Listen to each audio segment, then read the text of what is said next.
Now heading into game number 4, Magnus Carlsen is facing off as white against Daniel NARODITSKY, the blitz specialist, as black, and of course Daniel going for the Nidor variation of the Sicilian defense. And here Magnus Carlsen has a choice. In most of these games, he's gone bishop e3, that is the standard English attack move. However, in the game, he does go 6 f3, the other idea. Of course, Magnus is going to follow up with 6 bishop e3. The advantage of this move is you do stop knight to g4 ideas from black that you would have to encounter if you went bishop e3 first, but beyond that, there aren't too many big differences for our purposes. Now, in these last 2 videos, I want to show you some different lines where black does go for the line starting with e5, knight b3, then bishop e6, and finally bishop e3. Here in game number 1 against Ding Liren went h5. That is the strongest and most popular idea at the highest level right now. However, of course, black does have many other options from here, and if you are going to play the English attack with the moves bishop e3 and f3 as white, then it is very important to understand what to do when black does not go h5. And trust me, if you made it this far, this game right here, game number 4 against Daniel NARODITSKY, is going to blow your mind. It is one of Magnus Carlsen's greatest comeback games I have ever seen.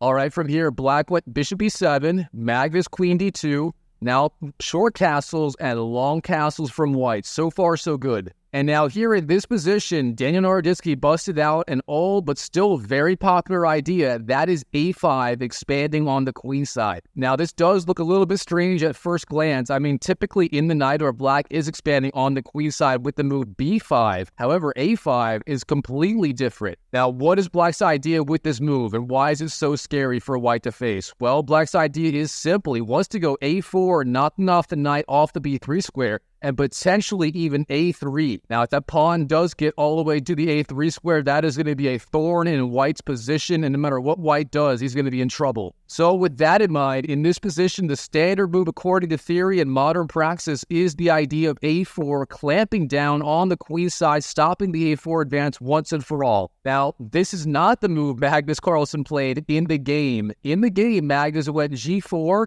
and this is a big mistake, and I'm going to show you why in 1 second. However, I do want to cover what white should be trying to do with the move a4 in this position here. Now, after a4, black's main idea is to try and capitalize on the newly weakened b4 square from white. Of course, going a4 stops the idea of going a3 forever, and that means b4 is going to be permanently weak. So now black typically goes knight to a6 or knight c6, followed by knight b4. White's going to expand on the king side, then go rook b1. Black typically goes rook to c8. And from here, we have a very tense game. White can go g5 immediately. Meanwhile, black is trying to get in that d5 break in the center. And if white ever takes on the d5 square, then black can take back with the knight on the b4 square. And black's going to have a great game with that one extra central pawn in the center. Now, heading way back in this position, instead of the move a4, here Magnus Carlsen goes g4. And this is why this is not the best idea here. Here, black simply goes a4, knocking back the knight. Now, as you can see, all of these squares, a5, c5, and d4 are covered by black. That means white has to go back to the a1 square with the knight. Now, that knight on a1 does not make a very good impression no matter what way you're looking at it. And here, black, the best move is simply knight d7, continuing development. Perhaps following up with moves like b5 in the near future, or even a rook to c8 continuing development. However, instead of that, here Daniel NARODITSKY, this is a blitz game. He wanted to put maximum pressure on Magnus as quickly as possible. He does that with the move a3. And here, white has a very difficult choice. Do you do nothing, allowing a takes b3? Do you simply advance the pawn to the b3 square, stopping any sort of opening up the queen side? Or do you take on the a3 square, exposing your king? Well, there's no easy choice in the game. Magnus went b3, trying to keep the queen side closed. This is the best move. However, it does weaken these dark squares permanently around the king. So now, for example, if black ever tries to get a queen perhaps somehow onto the c3 square or on this diagonal, that would threaten some sort of checkmating idea on the b2 square. So for that reason, white's going to have to be very careful about guarding that c3 and b2 square for the rest of this game. Now from here, Daniel NARODITSKY brings out the knight to c6, solid idea, and Magnus expands on the king side with the move g5. Now of course, there were some stronger ideas available. The best idea would have been knight b5, intending the move c4,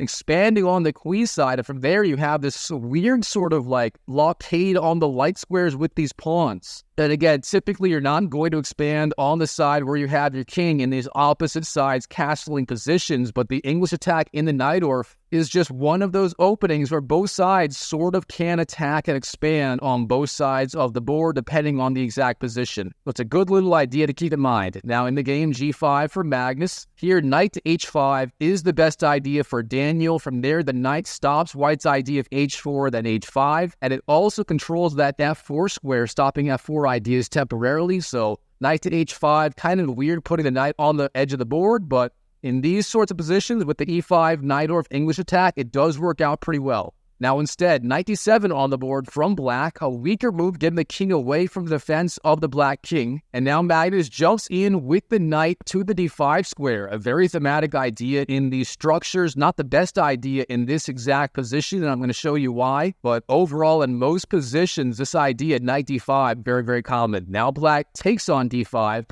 white takes back, as here black actually sacrifices a pawn. He jumps in with the knight to the d4 square, knight d4 on the board. And this is by far the best move. Here, if white wants to win that pawn, he's going to have to give up his dark squared bishop. And this means black's remaining dark squared bishop is going to be incredibly strong. And again, this is a very important detail. White's already weakened the dark squares around his king. If he gives up his bishop, he's going to be even weaker on the dark squares on the queen side.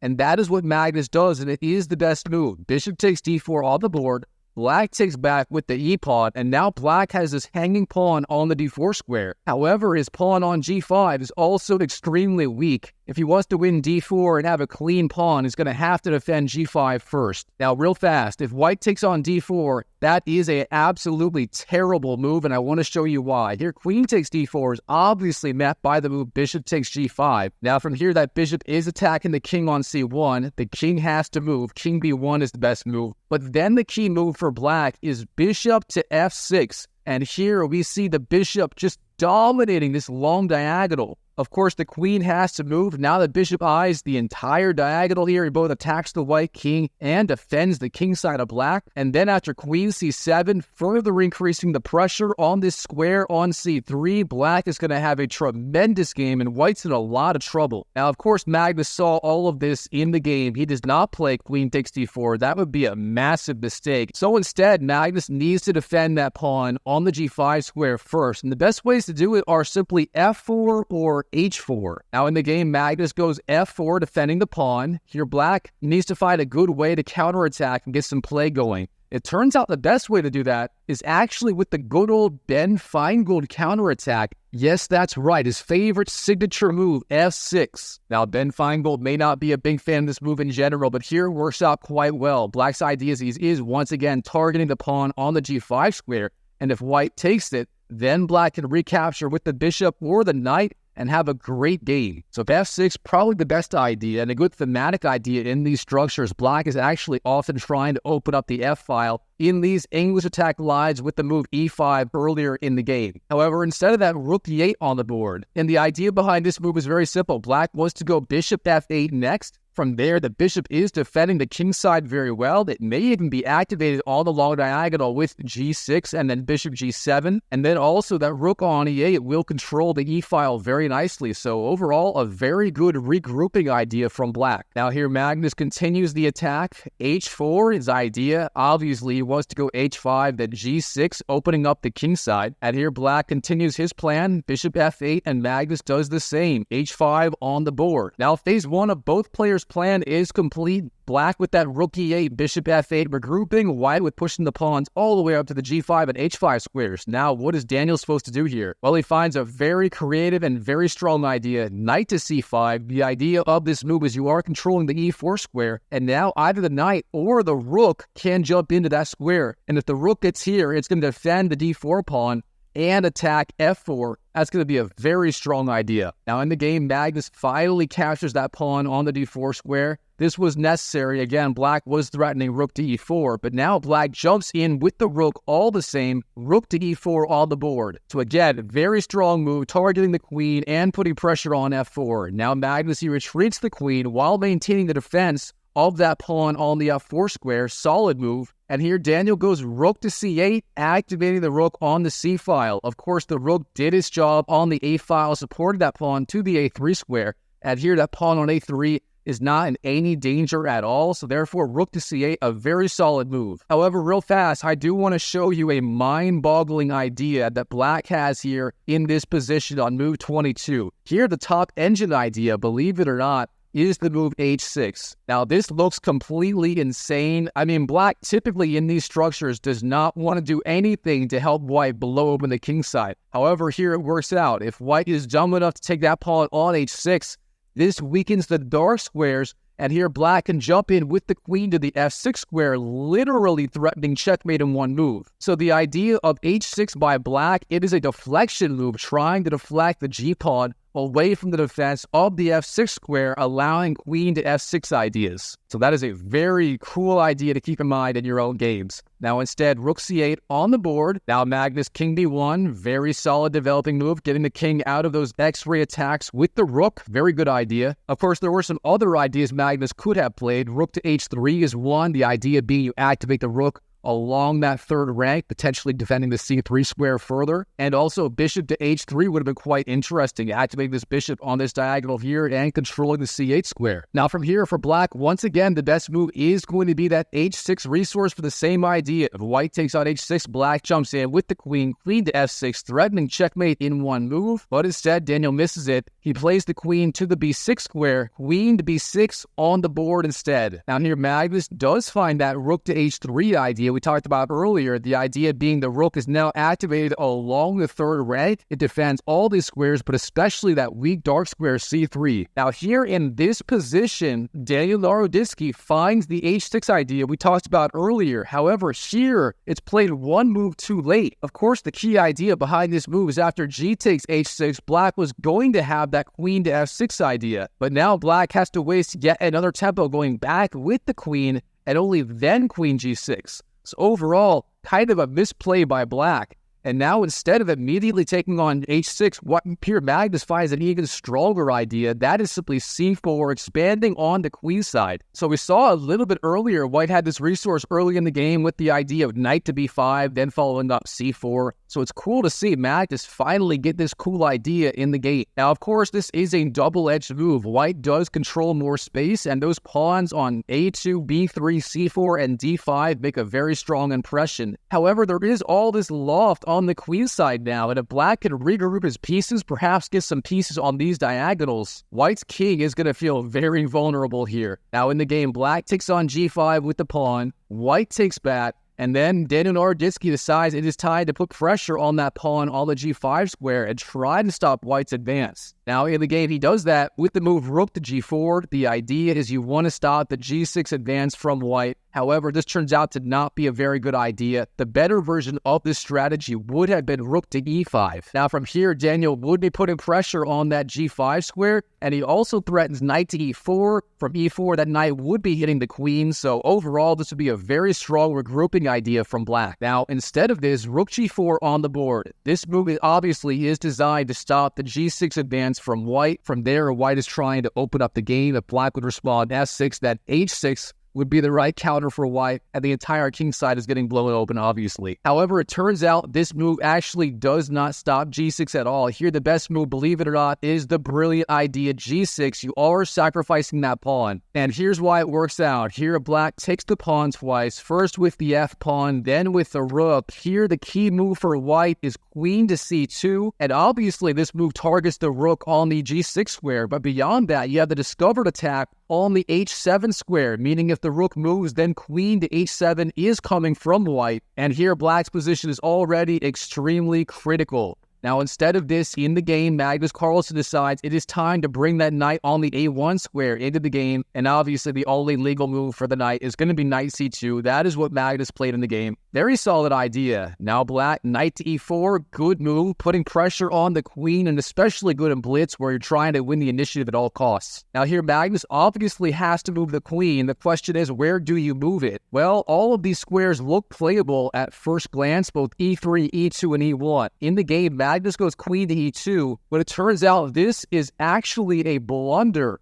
Instead, queen to e3 or queen to e1 would have been better, but when the queen goes on e2, it stops the bishop's connection to the pawn on the c4 square. And believe it or not, this is a deadly mistake. Here, Daniel Naroditsky has the insane idea. Rook takes c4, a temporary, and I do mean temporary, rook sacrifice. Now, first of all, b takes c4 is not possible. Obviously, that pawn is pinned to the king by the queen. So instead of that, here the move is queen takes c4, but this loses on the spot to the move knight d2 check. Of course, the knight hitting the king, but you also open this discovered attack of the rook on the queen. And then after rook takes d2, black wins the queen. So rewinding here a little bit, why is queen e2 not the move? Well, if you went queen to e1, for example, then if black played rook takes c4, then you simply recapture with the bishop, and then if black goes knight d2, there is no discovered attack on the queen on the e1 square by the rook, obviously. The rook can't go in that direction. So, big tactical oversight by Magnus Carlsen in extreme time pressure, very understandable. Instead, queen e2, the idea is he's pressuring both the knight on e4 and the rook on the g4 square. And in the game, this works out for Magnus as Daniel Naroditsky does not see this rook takes c4 idea. Instead, he jumps in with the queen to the g1 square, defending the rook. Queen g1 on the board,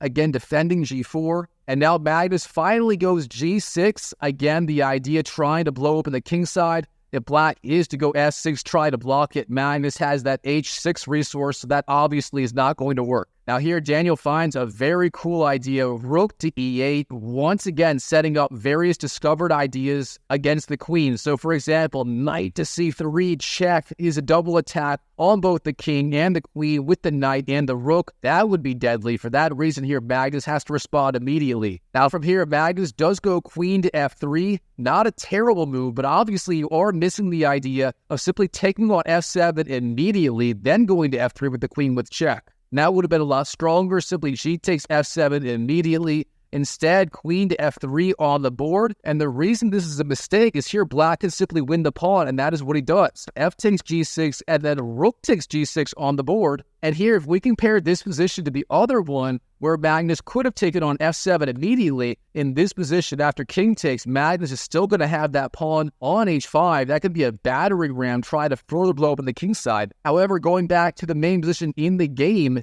after queen f3 takes and takes on g6, here obviously Magnus does not have that one extra pawn. And for that reason, this whole line is a little bit weaker for Magnus. Now here, Magnus does make the best of his position. He jumps in with the queen to the h5 square, obviously with a double attack on the rook and these squares on the h-file attacking black's king. Now from here, black goes rook to e5. Good move, pressuring the queen and making sure the rook is now defended by the pawn. Magnus jumps in with the queen to the h7 square, checking the king. Black goes king f7. That is forced. Now here in this position, obviously both sides in massive time pressure. Magnus only having 1 minute left on the clock in this blitz game, and Daniel down to 25 seconds. Here, Magnus plays a big mistake. That is bishop to e2. Now, what is the problem with this move? Well, this is a good time for a puzzle. If you like chess puzzles, pause the video right now and try to solve this problem. I mean, this is pretty much a chess.com puzzle right here. All right, the key idea for black, of course, is knight to d2 with the discovered attack by the rook on the bishop on the e2 square. Now, you might be thinking, why can't white just take the knight on the d2 square with the rook and defend the bishop? Well, the problem is the rook is pinned to the king by the queen. Rook takes d2 is not a legal move. Wow, this is getting spicy. All right, in the game, Magnus goes king to c1, the best move, but then rook takes e2, and now, yes, the queen is technically sort of hanging, but white can't take it. If you go rook takes g1, then rook takes g1 back. And here, obviously, white is in big trouble. The only way to delay checkmate is knight to e1, then rook takes, and then the final moves are king c2, knight to e4 check, king d3, and finally rook d2 is checkmate. So all this to say, obviously, rook takes g1 in that position was not a good idea. It leads to a forced mate from black. All right, instead, obviously, after rook takes e2, here, Magnus Carlsen, he brings his queen back to the h5 square. A good move, trying to exert pressure on that rook on e2. Now, of course, here, it's important to note, Daniel Naroditsky is up an entire piece. He has that extra bishop after white's bishop on e2 was just lost to the rook. So can Daniel convert this, or is Magnus going to come back in this game? Let's find out.